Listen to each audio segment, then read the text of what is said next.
Bonjour tout le monde. Ça fait un moment que j'étais pas venu.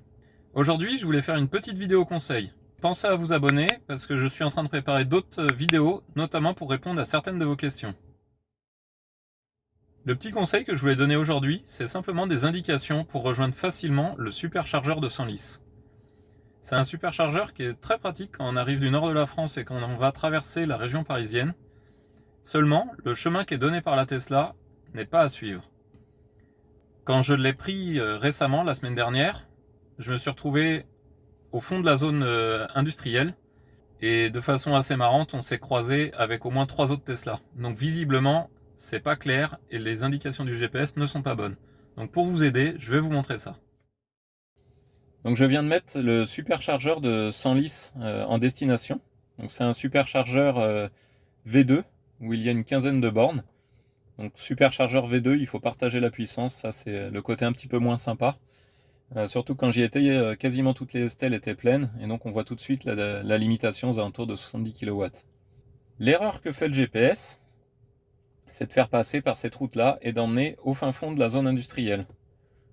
On peut voir en faisant un petit zoom ici qu'effectivement on arrive en cul-de-sac au fond de la zone.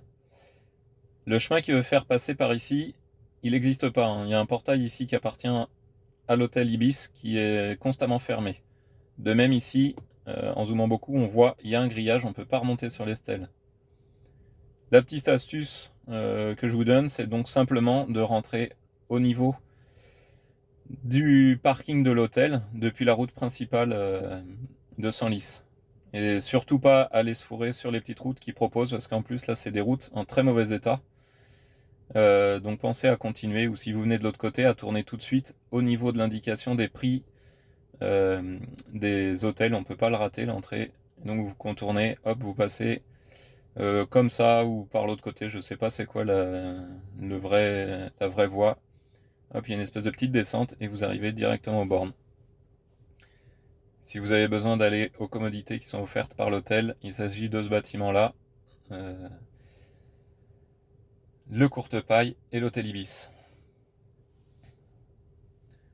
Voilà, j'espère que la petite astuce en aidera plus d'un parce que visiblement j'ai pas été le seul à me tromper et c'est toujours un peu chiant de tourner dans une zone industrielle plutôt que de recharger.